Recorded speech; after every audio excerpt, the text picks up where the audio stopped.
Assalomu alaykum azizlar, hurmatli kanallarimiz kuzatuvchilari. Azizlar, bugun Urganchda Ray Center'da Nizomiy maktab yonida ekan, ko'rsatyapti. Maktabning yon boshida Nizomiy maktabdan men bilan chalarga o'tsak 19-16 turida marshrutlar yuradi. O'sha yo'ldan. Suv, svet, gaz, transport, maktab, bog'cha yashasidan muammo yo'q. Shu ko'rib turgan xonadonlaringiz Uglovoyda joylashgan, 585 metr kvadratda joylashgan. Hujjatlari bor azizlar. Mana bunda planirovkasi, kadastr hujjati. Shundan o'zlaringiz kelasizlar, tekshirasizlar, egasi bilan kelishasizdan pulini notariusda hisoblashasizlar. Bizning vazifamiz shu yerda shu xonadon sotib chiqqanligi haqida e'lon qilish. Sizlarning vazifangiz kelib tekshirib sotib olish. Hozirgi uyimizga qaytamiz. Uglovoy 585 metr kvadrat.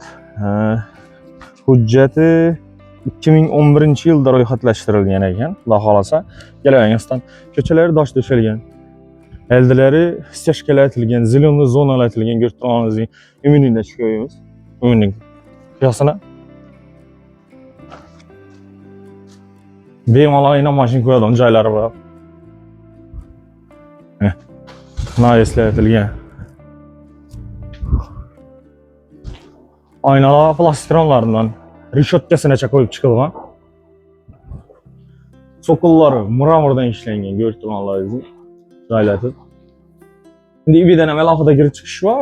O'zi aslida unda yana xonadonimizga kirib chiqaverishimiz. Keyin bu ham ko'rsatib. Bu ham u bosh chetashona. Izlarni ko'rib turganingizdek. Bu yerda zeleniy zonalar aytilgan. Hammanda oynada rishotkalar bor. Keling, girib boramiz astan.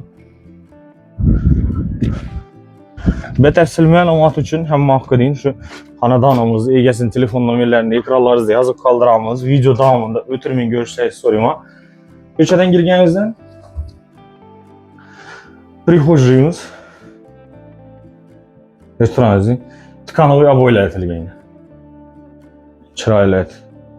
Men ko'chadan kiraverishimiz. Kirganingizdan prixojiyimiz ham keng, katta. Girişinizde kaçollar o'rnatilgan, rakovinalar o'rnatilgan, arkalar kafeldan chiqarilgan. Girib kelsak, katta hol, islan kelar chiqimga. Katta hol, dalon, ko'rib turganlaringizdek. Narsalar qolama ekan bu yerda. Dalonimiz ko'rib turganlaringizdek, jetabil eni 6 metr bor. Uzunasi ham 10 metr bor izlar. Şimdi görünüşte bazı cihazlar qoladi ekan. Ajoyib remontdan chiqarilgan, oyoq ostida pollar aytilgan. Devorlarimiz chiroyli ko'rinishda ob'oylar aytilgan, mebellar, mahkam mebellar qo'yilgan. Perdelarni e'tibor etinglar, chiroyli ko'rinishda perdelar qo'yilgan. Patolog qismi 100% tayyor holatida. Ajoyib remontdan chiqqan ekan. Biliyorsunuz bunda 18 lik konditsionerlar ham ditdi.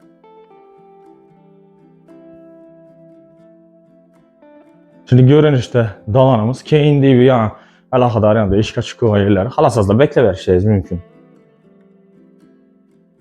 Endi evvel dükkanla aytilgan ekan, dükkanın işgali. Halasızda sizlardan bir narsa açık qo'yishlaringiz mümkün.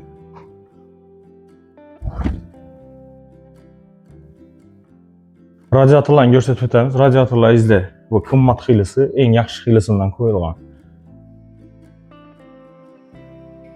Bir an ötsek, shunday bir transfer. O'ng qo'lingizda sanuzul, bedamina radiatorlarga e'tibor etasizlar.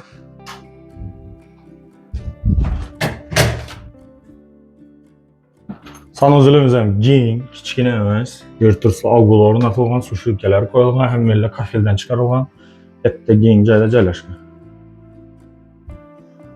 Bu yerda alohida rakovina eslatib o'tilgan. Sanuzulimizga kiraverishimizda kirish mashina qo'yish uchun bemalol yo'l vositasi bor ekan. Bundan chiqsak, o'ng qo'limizda zal qismimiz. Bellar ham chiroyli follar aytilgan.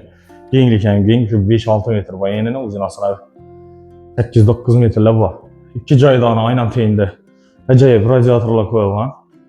Devorlar chiroyli ob'oydan chiqarilgan, patolog ham natijali patolog aytilgan.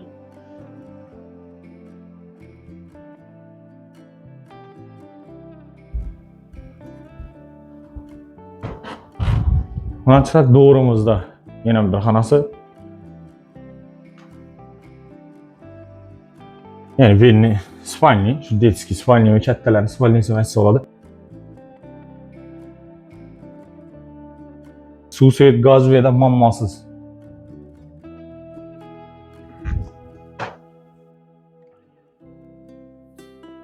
Verimiz kuhyası. Şimdi görün işte.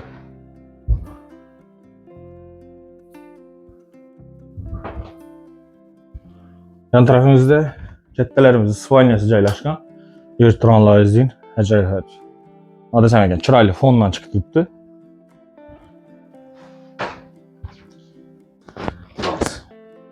Bu yan tarafımızda mezleyine chiroyli registrlashtirilgan. Mana endi vaqt taraf qismimiz. Vaqt taraf keyin chiqqaningizda ayvonchasi, ya'ni topchani va bu yerda yana bemalol mashina qo'yishingiz uchun joylari va letniy hojatxonalari va ajoyib etib atizlaytilgan yurtronlar izleyin. Sunning görünüşte ben kısmından göstereyim. Yani izle sizlere gösterip verecek bu xonadonimiz şöyle qiziqtiradi olsa batafsil ma'lumot uchun ekranda xonadonimiz egasini telefon nomerlari ko'rsatilgan. Bahosini to'xtalsak, bahosi 150 ming dollar aytib turibdi. Batafsil ma'lumot uchun telefonlashib, kelib üstünde gelish sotib olaverasizlar. Sog' bo'ling va salomat bo'linglar. Bizdan kuzatishni davom etinglar. Keyingi videolarimizda görüşürüz.